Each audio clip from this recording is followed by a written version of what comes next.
नमस्कार साथियों, new direction classes 2.0 में आपका स्वागत है। आशा करता हूँ आप सब बहुत अच्छे हैं। आज हम पढ़ने वाले हरियाणा करंट अफेयर 2022 के बारे में।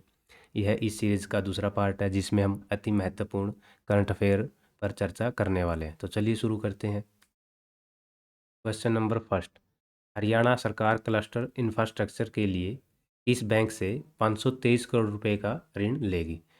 आरबीआई, एसबीआई, सिडबी या फिर पीएनबी बैंक से? तो सब ये हरियाणा सरकार है जो सिडबी सिडबी से 523 करोड़ रुपए का ऋण लेगी। चलिए हम इसकी फुल फॉर्म के बारे में जानते हैं। Small industries development bank of India, ये साथियों इसकी फुल फॉर्म। अगर हम बात करें इसकी स्थापना की, इसकी स्थापना 2 अप्रैल 1990 को की गई थी। अगर हम बात करें इसके हेडक्वार्टर को लेकर, इसका हेडक्वार्टर लखनऊ में है। और इसके सीईओ या इसके चेयरमैन की अगर मैं बात करूं, चेयरमैन शिवा सुब्रमणियन, ये इसके चेयरमैन का नाम है। अब थोड़ा इनके बारे में भी हम जानने का प्रयास करते हैं। आरबीआई, आरबीआई की स्थापना 1 अप्रैल 1935 को की गई थी और इसके गवर्नर का नाम शक्तिकांत दास, शक्तिकांत दास।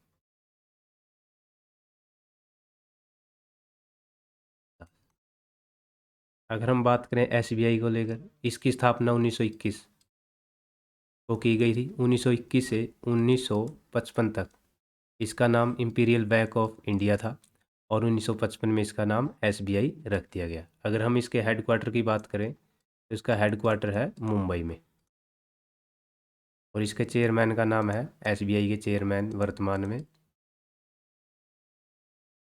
दिनेश कुमार।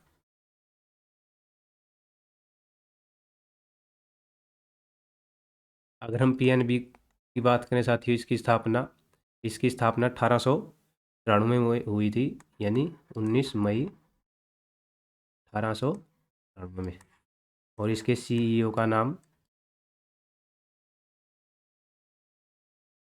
अतुल कुमार गोयल, अतुल कुमार गोयल। ये था हमारा पहला सवाल। तो चलिए अगले सवाल की तरफ चलते हैं। वर्ल्ड वेटलैंड डे किस झील पर आयोजित किया गया? तो वर्ल्ड वेटलैंड डे, ये आपके ऑप्शन है सुल्तानपुर झील, चिल्का, सांभर या फिर पुलिकट झील पर। तो साथियों वर्ल्ड वेटलैंड डे सुल्तानपुर झील जो हरियाणा के गुरुग्राम में स्थित है, गुरुग्राम में स्थित है। और चिल्का झील, ये देश की सबसे बड़ी खारे पानी की लेगुन झील है। यह एक लेगुन झील है जो देश की सबसे बड़ी खारे पानी की झील है। कहाँ पे स्थित है? ये उड़ीसा में। और सांभर झील राजस्थान में। और पुलिकट झील आंध्र प्रदेश और तमिलनाडु की सीमा पर स्थित है। तो इसका ज़्यादातर क्षेत्रफल है जो आंध्र प्रदेश में पड़ता है। अगर हम बात करें वर्ल्ड वेटलैंड डे कब मनाया जाता है, तो यह साथियों हर वर्ष 2 फरवरी को मनाया जाता है। और अब की बार इस अवसर पर भारत के केंद्रीय पर्यावरण मंत्री भूपेंद्र यादव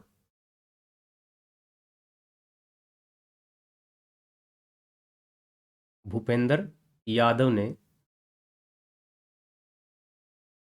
तो वन्यजीव अभ्यारण्य को रामसर स्थल घोषित किया है। तो वे कौन कौन से उनके नामों के बारे में जान लेते हैं।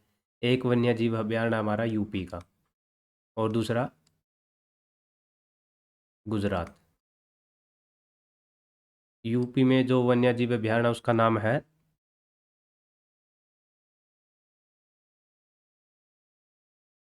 बखीरा वन्यजीव अभ्यारण्य, वन्यजीव अभ्यारण्य इसको। और दूसरा जो गुजरात में स्थित है, खिजाड़िया वन्य जीव अभयारण्य, इन दोनों को रामसर स्थल घोषित किया है। पहला ये, दूसरा ये। भूपेंद्र यादव ने, जो हमारे केंद्रीय पर्यावरण मंत्री है, इनको, इन दोनों वन्य जीव अभयारण्य को रामसर स्थल घोषित किया है। और इसी के साथ भारत में आर्द्र भूमि, जो संरक्षित आर्द्र भूमि है, उनकी संख्या बढ़कर कितनी हो गई हमारी? 49। ठीक है, पहले हमारी 47 थी। इन दोनों को भी रामसर स्थल घोषित कर दिया। अब संख्या कितनी है? 49। और 2021 में, अगर मैं बात करूँ 2021 में सुल्तानपुर, जो गुरुग्राम में है ये, और भिंडावास, जो झज्जर में है, इनको रामसर स्थल घोषित किया गया था। सुल्तानपुर को वन्यजीव अभयारण्य को, और भिंडावास जो झज्जर में स्थित है, उनको रामसर स्थल घोषित किया गया था। तो इन बातों का आप ध्यान रखोगे। अगर मैं बात करूँ रामसर संधि की,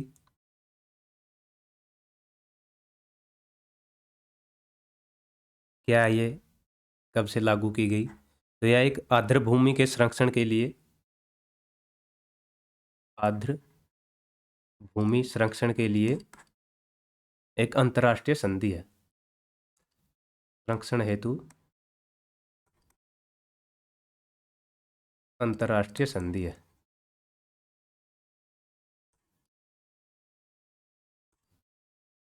ठीक है, जिस पर 2 फरवरी, इस संधि पर 2 फरवरी 1971, ध्यान रखना 71, वो कहाँ पे? ईरान में, ईरान के शहर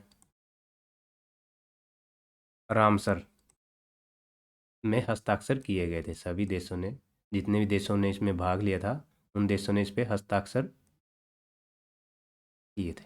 तब से 2 फरवरी से हर वर्ष वर्ल्ड वेटलैंड डे मनाया जाता है। तो ध्यान रखना, आर्द्र भूमि के संरक्षण में अंतर्राष्ट्रीय संधि 1971 में ईरान के रामसर शहर में इस संधि का आयोजन किया गया था, और जितने भी देश में शामिल थे, उन सभी ने इस पर हस्ताक्षर किया था। तभी से इस दिन को मनाया जाता है। तो चलिए अगले सवाल की तरफ चलते हैं। MMPSY योजना के तहत प्रति परिवार को कितने रुपए की धनराशि प्रदान की जाएगी? 4,000 रुपये, 6,000 रुपये, 8,000 रुपये, या फिर 2,000 रुपये? तो सबसे पहले हम इसकी फुल फॉर्म के बारे में जान लेते हैं। MMPSY, मुख्यमंत्री परिवार समृद्धि योजना, ये इसकी फुल फॉर्म है। तो इसके अंतर्गत प्रति परिवार को 6,000 रुपये की धनराशि दी जाएगी। 6,000 रुपये की। इसके लिए कुछ शर्तें हैं। जिस परिवार को यह धनराशि प्राप्त होगी, उसके पास 2 हेक्टेयर से कम जमीन होनी चाहिए, जो जिस जमीन पे वह कृषि कर रहा है। कितने हेक्टेयर से? 2 हेक्टेयर से कम जमीन इसके पास होनी चाहिए। और उसको कुल राशि मिलेगी उसको 6,000 रुपये।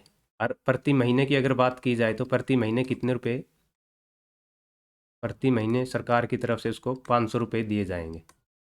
इस बात को भी आप ध्यान रखना, प्रति महीने 500 रुपये, और कुल राशि कितनी मिलेगी उसको? 6,000 रुपये। और इसके अंतर्गत केंद्र की 5 स्कीम, कितनी स्कीम? 5 स्कीम भी शामिल है।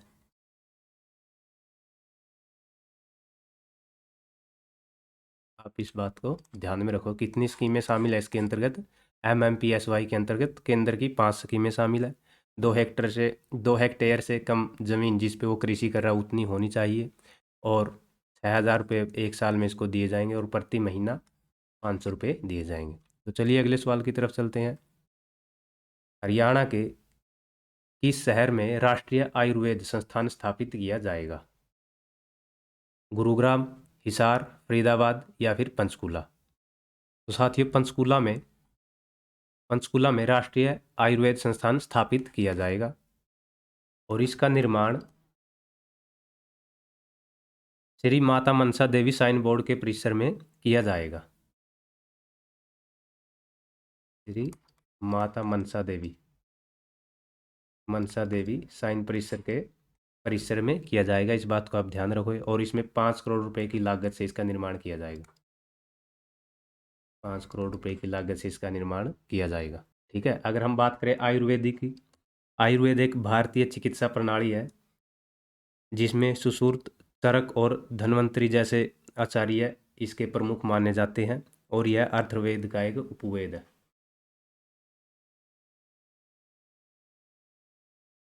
अथर्ववेद का एक उपवेद आयुर्वेद है, जो अथर्ववेद का क्या एक अथर्ववेद का क्या एक उपवेद है। इस बात को आप ध्यान रखना। तो चलिए अगले सवाल की तरफ। जल सुरक्षा सुनिश्चितीकरण बांध परियोजना का शुभारंभ किस जिले में किया गया है? महेंद्रगढ़, भिवानी, रोहतक, नूंह। तो इस योजना का शुभारंभ नूंह जिले में किया गया है। नूंह जिले के भी पतखोरी एक जगह है, वहाँ पे पतखोरी जगह पर इसका शुभारंभ किया गया है।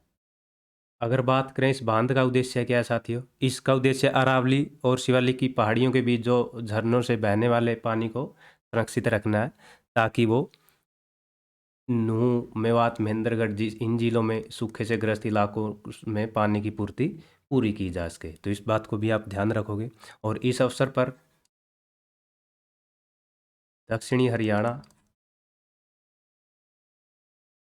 हरियाणा में पानी की कमी को दूर किया जाएगा, वही अरावली और शिवालिक पहाड़ियों में बहने वाले पानी को संरक्षित करके। और साथ ही साथ 200 क्यूसेक क्षमता की मेवात नहर का निर्माण किया जाएगा।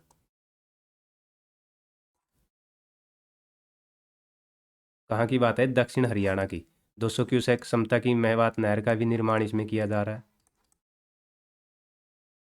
ठीक है। और इसी के साथ दक्षिण हरियाणा में पानी की कमी को दूर करने के लिए 263 करोड़ रुपए की लागत से रेनीवेल योजना की भी शुरुआत की गई है। इस बात को भी आप ध्यान रखोगे। कौन सी योजना है? रेनीवेल। इस योजना की शुरुआत भी की गई है, तो आप इसको ध्यान रखोगे। और इसी के तहत मेरा पानी मेरी विरासत योजना के अंतर्गत धान के स्थान पर अन्य फसल बोने वाले किसानों को 700 रुपये प्रति एकड़ रुपये भी 7,000 रुपये प्रति एकड़ रुपये भी दिए जा रहे हैं। ठीक है। तो इस बांध का निर्माण नूंह, पतखोरी में और दक्षिण हरियाणा में इसकी समस्या दूर करने के लिए कौन सी योजना? रेनीवेल योजना चलाई जा रही है। और एक मेवात नहर का भी निर्माण किया जा रहा है। और 7,000 रुपये धान के स्थान पर अन्य फसल की बुआई करने पर इतने रुपए प्रति एकड़ दिए जा रहे हैं। चलिए अगले सवाल की तरफ चलते हैं। निम्न में से किसे एशियाई ऑर्डर पुरस्कार 2022 से सम्मानित किया गया है? दीपा मलिक, नीरज चोपड़ा, रवि दहिया या गौरव बालियान। तो साथियों, दीपा मलिक को एशियाई ऑर्डर 2022 से सम्मानित किया गया। अगर हम इसकी बात करें किस जिले से संबंध है, तो यह भैंसवाल गांव जो कहाँ पर स्थित है? सोनीपत में, सोनीपत से स्थित है। साथियों, यह एक दिव्यांग खिलाड़ी है जिन्होंने रियो ओलंपिक खेल जो 2016 में हुए थे, उसमें 4.61 मीटर गोला फेंक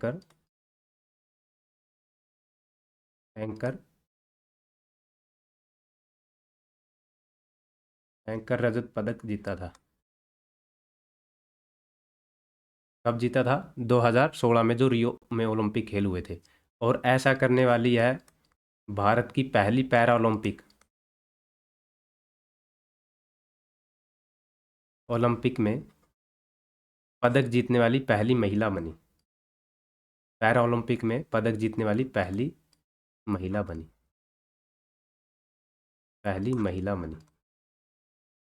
इस बात को आप ध्यान रखना। और इसके साथ साथ भारत सरकार ने इसको 2 पुरस्कारों से भी नवाजा है। एक है अर्जुन पुरस्कार और दूसरा राजीव गांधी खेल रत्न पुरस्कार।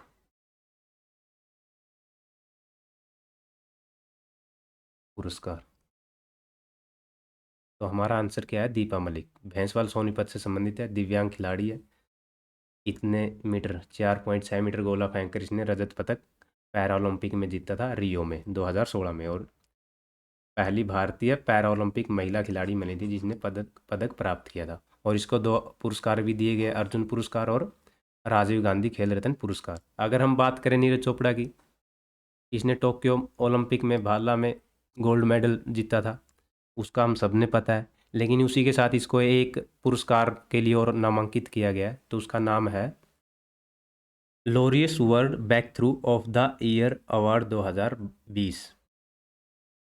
काफ़ी बड़ा नाम है, लोरियस वर्ल्ड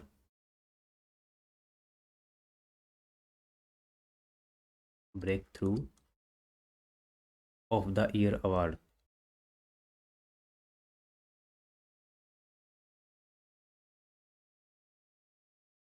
अवार्ड 2020 के लिए नामांकित किया गया था। इस बात को आप ध्यान रखेंगे। गोल्ड मेडल भी जीता था इसने और इस अवार्ड के लिए इसको नामांकित किया गया। अगर हम बात करें रवि दहिया और गौरव बालियान के बारे में, तो इन दोनों ने बुल्गारिया में हुई अंतर्राष्ट्रीय कुश्ती चैंपियनशिप, अंतर्राष्ट्रीय कुश्ती में, जो कहाँ पर हुई थी? बुल्गारिया में,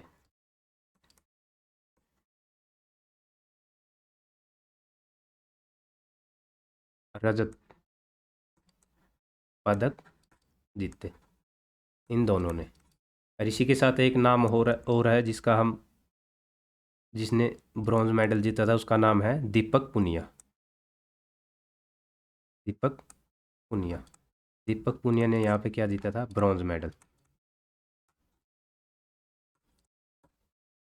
और रवि दहिया और गौरव बालियान ने इस कुश्ती में जो बुल्गारिया में हुई थी उसमें क्या जीता था? रजत पदक जीते। और दीपक पुनिया ने ब्रॉन्ज मेडल जीता, और इसके लिए इसको नामांकित किया गया, नीरज चोपड़ा को। और ये था हमारा सवाल। तो चलिए अगले सवाल की तरफ चलते हैं।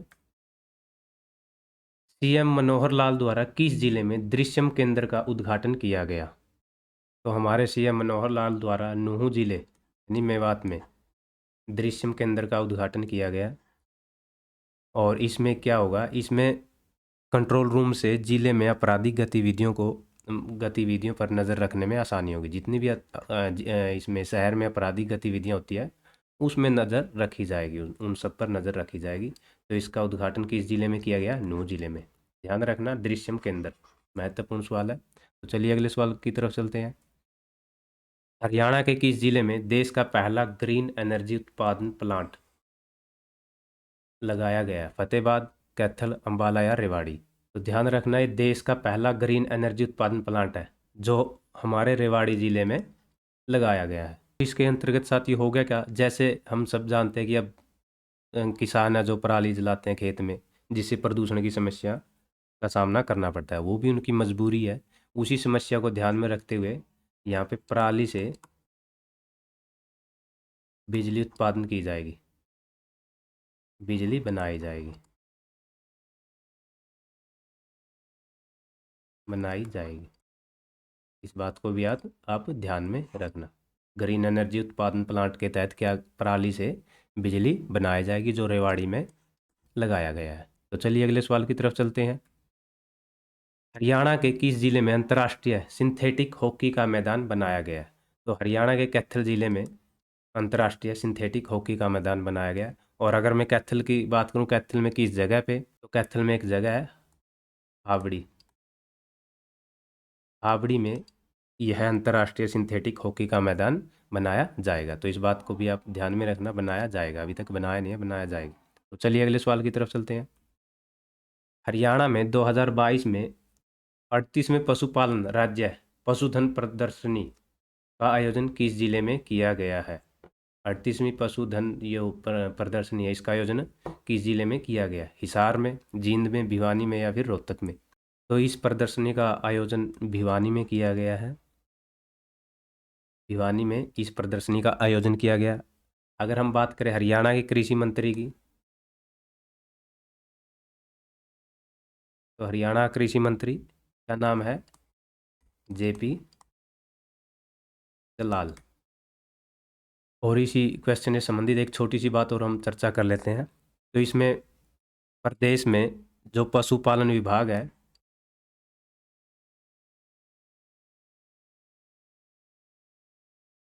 इस विभाग की ओर से एम्बुलेंस सेवा के लिए 27 मोबाइल वैन शुरू की गई है। 27 सॉरी 70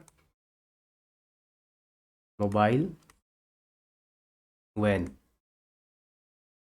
शुरू की गई है। ठीक है, पशुपालन विभाग ने कितनी मोबाइल वैन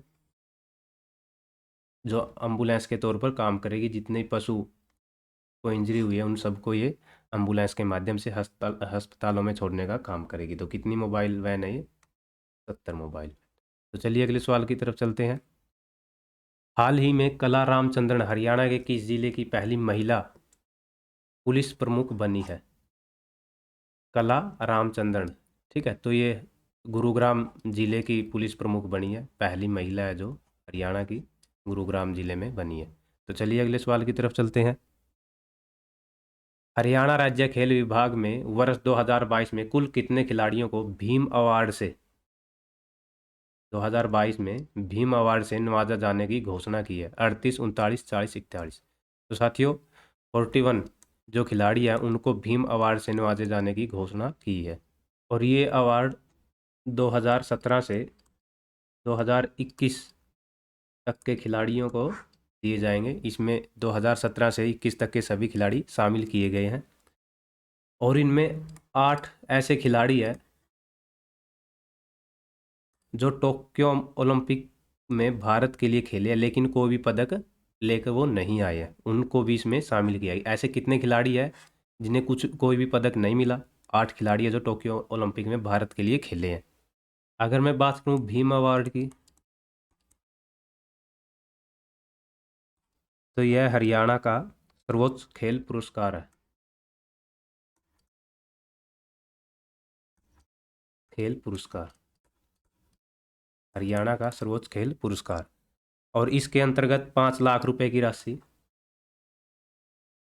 5 लाख रुपए की राशि दी जाती है, प्लस भीम की प्रतिमा,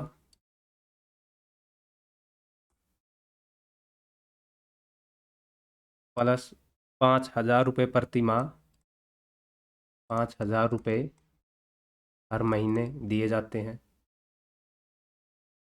और हरियाणा रोडवेज में उसकी यात्रा फ्री, हरियाणा रोडवेज की जो बस है, बस में उसकी यात्रा फ्री की जाती है। तो इतनी चीज़ें भीम अवार्ड के अंतर्गत प्रदान की जाती है। और कितने खिलाड़ियों को इसमें नवाजने की घोषणा की है? 41 खिलाड़ी है, ठीक है, जिसमें 8 खिलाड़ी टोक्यो ओलंपिक से संबंधित है। तो चलिए अगले सवाल की तरफ चलते हैं। हरियाणा के किस जिले में विद्युत डिपो बनाया जाएगा? गुरुग्राम, रेवाड़ी, झज्जर या सिरसा? तो हरियाणा के रेवाड़ी जिले में विद्युत डिपो बनाया जाएगा। तो इसका आंसर था रेवाड़ी। तो चलिए अगले सवाल की तरफ चलते हैं। हरियाणा के किस जिले में गूगल ऑफिस की तर्ज पर लघु सचिवालय में विशेष कक्ष बनाया गया है? फरीदाबाद, गुरुग्राम, हिसार या अंबाला? तो साथियों हिसार में गूगल की तर्ज पर सचिवालय में विशेष कक्ष बनाया गया जिसे मातृकक्ष भी कहा गया है। इसमें क्या होगा? इसमें जो महिलाएं कंपनियों में काम करती है वो अपने बच्चों को दूध पिला सकती है इसमें, और उनके साथ समय व्यतीत कर सकती है, या उनको इसमें छोड़कर अपना काम भी कर सकती है। यानी कि कुल मिलाकर इस कक्ष में बच्चों की देखभाल की जाएगी और यहाँ पर महिलाएं अपने बच्चों को दूध पिला सकती है जो नवजात बच्चे होते हैं। तो ये हिसार जिले में बनाया गया है। तो चलिए अगले सवाल की तरफ चलते हैं। हरियाणा के किस जिले में किसान ड्रोन का उद्घाटन किया गया है? ऑप्शन है सिरसा, करनाल, गुरुग्राम या फिर पानीपत। तो किसान ड्रोन का उद्घाटन है जो गुरुग्राम में किया गया है। गुरुग्राम में भी मानेसर। और इसका उद्घाटन 19 फरवरी 2022 को किया गया है प्रधानमंत्री नरेंद्र मोदी द्वारा, प्रधानमंत्री नरेंद्र मोदी द्वारा। इसके अंतर्गत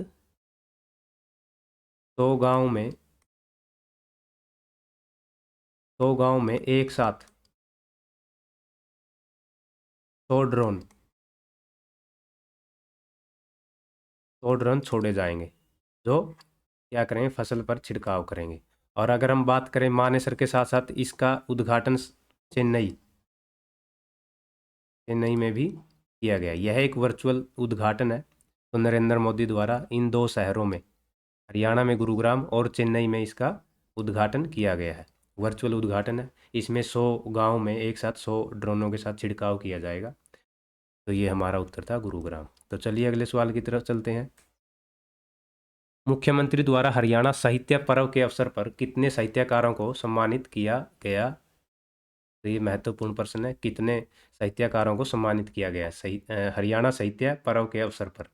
128, 132, 136 या फिर 138? तो साथियों, मुख्यमंत्री द्वारा हरियाणा साहित्य पर्व के अवसर पर 138 साहित्यकारों को सम्मानित किया गया है। और इसी के साथ साथ 24 फरवरी 2022 को सीएम मनोहर लाल खट्टर द्वारा हरियाणा साहित्य पर्व के अवसर पर हरियाणा संस्कृत अकादमी, ये महत्वपूर्ण है, हरियाणा संस्कृत अकादमी और पंजाब साहित्य अकादमी, पंजाब हरियाणा पंजाबी साहित्य, यहाँ पे हरियाणा आएगा, हरियाणा पंजाबी साहित्य अकादमी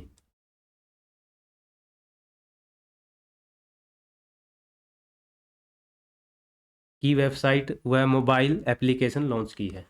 ये वेबसाइट और मोबाइल ऐप लॉन्च की है।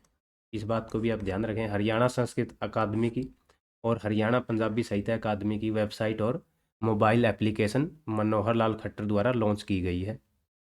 और इसके साथ साथ संस्कृत, हिंदी,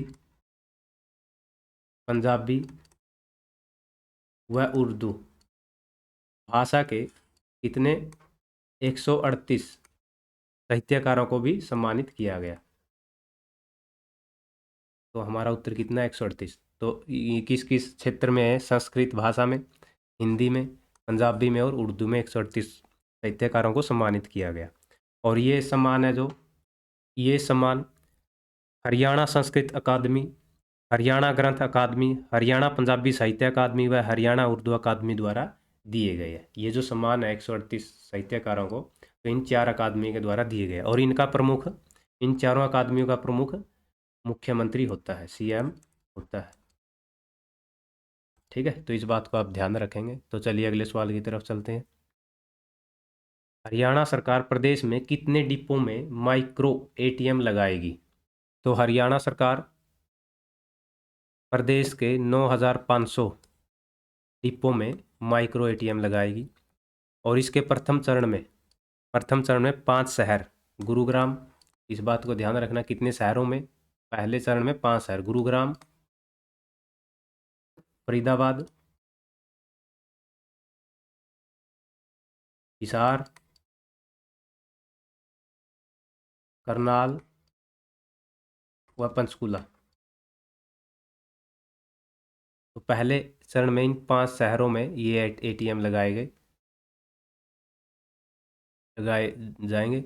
इसके अंतर्गत राशन कार्ड होल्डर के अलावा, जिसके पास राशन कार्ड है उसके अलावा अन्य व्यक्ति भी इसमें पैसे जमा कर सकता है और निकलवा सकता है। ये भी सुविधा इसमें दी गई है। तो ध्यान रखना, 9,500 डिपो धारक है जिनमें माइक्रो एटीएम लगाए जाएंगे। और सबसे पहले प्रथम चरण में कितने शहर इसमें शामिल है? 5 शहर, गुरुग्राम, फरीदाबाद, हिसार, करनाल और पंचकुला। तो चलिए अगले सवाल की तरफ चलते हैं। हरियाणा के किस जिले में एस्ट्रोनॉमी लैब का शुभारंभ किया गया? अंबाला, रेवाड़ी, झज्जर या भिवानी? तो एस्ट्रोनॉमी लैब का शुभारंभ हरियाणा में भिवानी जिले में किया गया और इसका शुभारंभ सीएम मनोहर लाल खट्टर द्वारा किया गया है।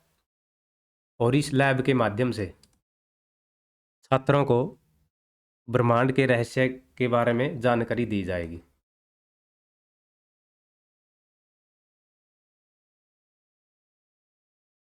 के बारे में जानकारी दी जाएगी। तो बच्चे मतलब जितने भी छोटे छोटे बच्चे हैं उनको अंतरिक्ष के बारे में दिखाया जाएगा और सभी सवालों को, उनके डाउटों को क्लियर किया जाएगा। तो बहुत ही अच्छी शुरुआत है ये। तो चलिए अगले सवाल की तरफ चलते हैं। हरियाणा के किस विश्वविद्यालय में रीसर्कुलिंग एक्वाकल्चर सिस्टम की आधारशिला रखी गई? कुरुक्षेत्र विश्वविद्यालय, महर्षि दयानंद विश्वविद्यालय, चौधरी चरण सिंह कृषि विश्वविद्यालय या इनमें से कोई नहीं? तो इसमें से चौधरी चरण सिंह कृषि विश्वविद्यालय में रीसर्कुलिंग एक्वाकल्चर सिस्टम की आधारशिला रखी गई है। और यह आधारशिला चौधरी चरण सिंह कृषि विश्वविद्यालय कुलपति प्रोफेसर BR कंबोज द्वारा रखी गई है। इस यूनिवर्सिटी के प्रोफेसर को कुलपति कौन है? BR कंबोज। अगर हम बात करें इस सिस्टम की साथियों, इस तकनीक की, इस तकनीक के माध्यम से मछली पालन को बढ़ावा मिलेगा। इससे संबंधित है मछली पालन से, मछली पालन को बढ़ावा मिलेगा और कम क्षेत्र में अधिक उत्पादन हासिल करने का इसमें लक्ष्य रखा गया। मतलब कम कम क्षेत्र में अधिक उत्पादन और मछली पालन में इसको बढ़ावा दिया जाएगा। और यह तकनीक पानी के पुनः संचार व पुनः उपयोग पर निर्भर करती है। मतलब कम पानी में ज़्यादा उत्पादन करना मछलियों का। और हरियाणा विभाग द्वारा अगर हम इसकी बात करें तो यह हरियाणा किस विभाग के अंतर्गत आती है? तो आप इसका उत्तर कमेंट में बताएंगे। तो चलिए अगले सवाल की तरफ चलते हैं। 2022 में आयोजित 35वां सूरजकुंड मेले के लिए भागीदार राष्ट्र व राज्य कौन से थे? कजाकिस्तान तथा महाराष्ट्र, उज्बेकिस्तान तथा हिमाचल, किर्गिस्तान तथा जम्मू कश्मीर, उज्बेकिस्तान तथा जम्मू कश्मीर। इनमें से बताने हैं भागीदार राष्ट्र और राज्य। तो 2022 में भागीदार राज्य और देश थे उज्बेकिस्तान तथा जम्मू कश्मीर। और अगर हम बात करें सूरजकुंड मेले की, तो यह 2022 में 19 मार्च से 4 अप्रैल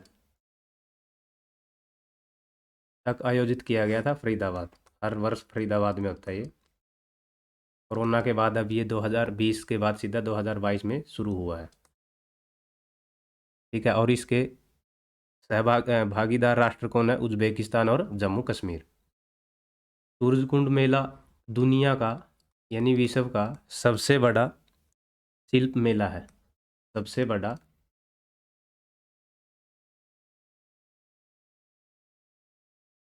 शिल्प मेला है। अगर हम बात करें सूरजकुंड का निर्माण किसने करवाया था, तो इसका निर्माण 10वीं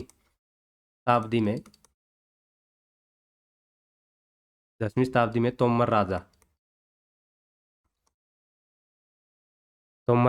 सूरजपाल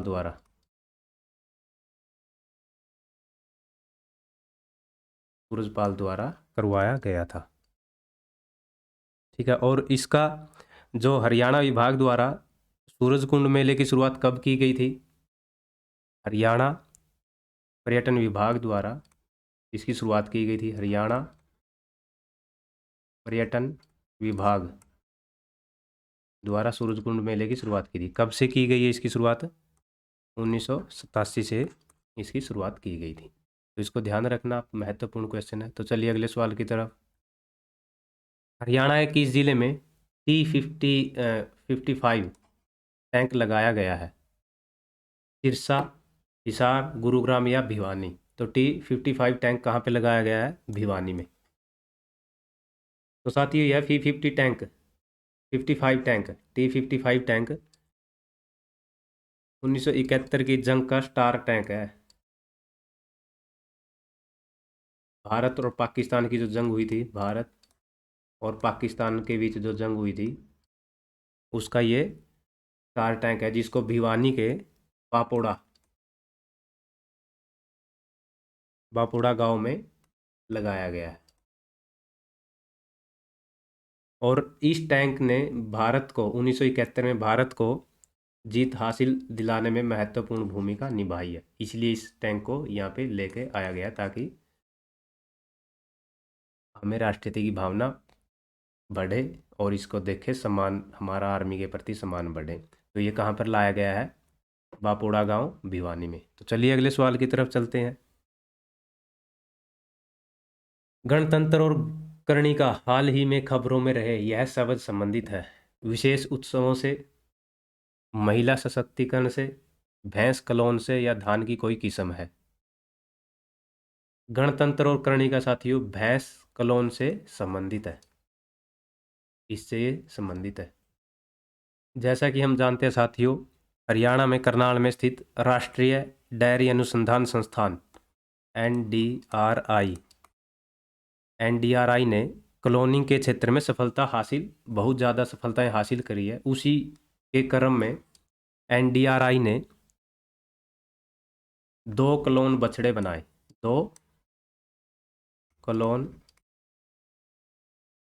बछड़ों का उत्पाद किया, जिनमें से एक नर बछड़ा और एक मादा बछड़ा। नर बछड़े का नाम है गणतंत्र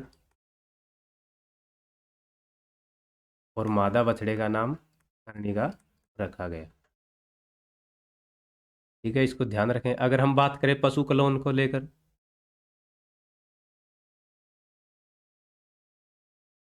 क्या होता है पशु क्लोन? यह एक ऐसी प्रक्रिया होती है जिसमें मूल जानवर से एक एकल कोशिका ली जाती है। एकल कोशिका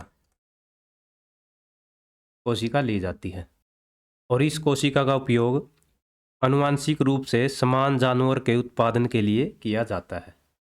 मतलब ये कि जिस जानवर से हमने क्लोन बनाना उससे एक कोशिका लेंगे, जैसे यहाँ पे अगर भैंस को लिया तो भैंस की एक कोशिका लेंगे और उसका उपयोग उसी जैसे जानवर के निर्माण में किया जाता है, जिसमें ये 2 क्लोनों को बनाया गया, 2 बछड़ों को। ठीक है, एक नर और एक मादा। तो कहाँ पर बनाया गया? ये एनडीआरआई करनाल में। कहाँ पर स्थित है ये? करनाल में। तो आप इस बातों को ध्यान रखेंगे। पशु क्लोनिंग क्या है? एक एकल कोशिका, मूल जानवर से एकल कोशिका ली जाती है और उसी जैसे आनुवांशिक जानवर का उत्पादन किया जाता है। तो चलिए अगले सवाल की तरफ चलते हैं। हरियाणा का पहला मदर्स मिल्क बैंक कहाँ खोला जाएगा? चंडीगढ़, रोहतक, करनाल या हिसार? तो हरियाणा का पहला मदर मिल्क बैंक साथियों रोहतक में खोला जाएगा। रोहतक में भी, रोहतक पीजीआई में।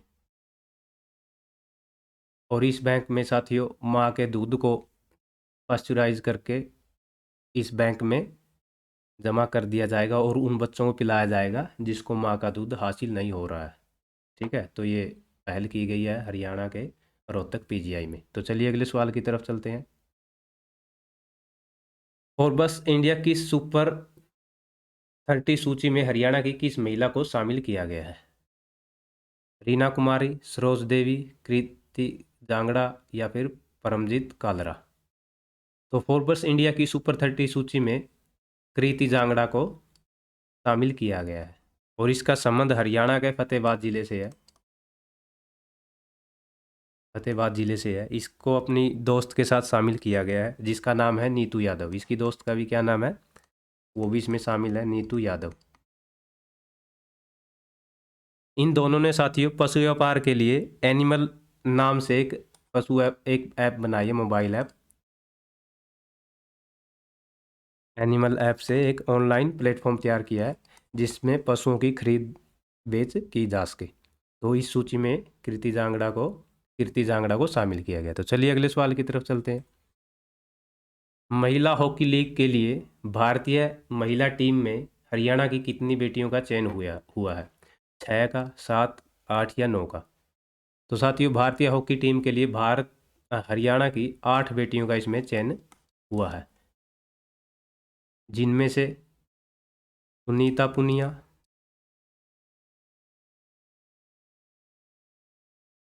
नवजोत कौर, नवनीत कौर,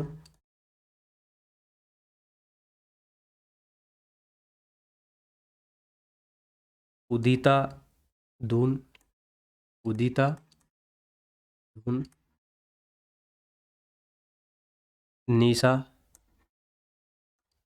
नेहा गोयल,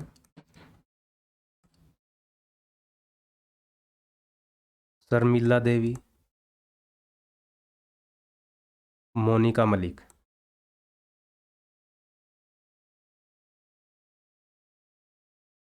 इन बेटियों का भारत की हॉकी टीम में सिलेक्शन हुआ है। तो ये थे साथियों हमारे कुछ महत्वपूर्ण सवाल जिन पे हमने चर्चा की है। तो आशा करता हूँ आपको कुछ जानकारी, अच्छी जानकारी मिली होगी। तो पढ़ते रहिए, फिर मिलते हैं अगली वीडियो में। जय हिंद।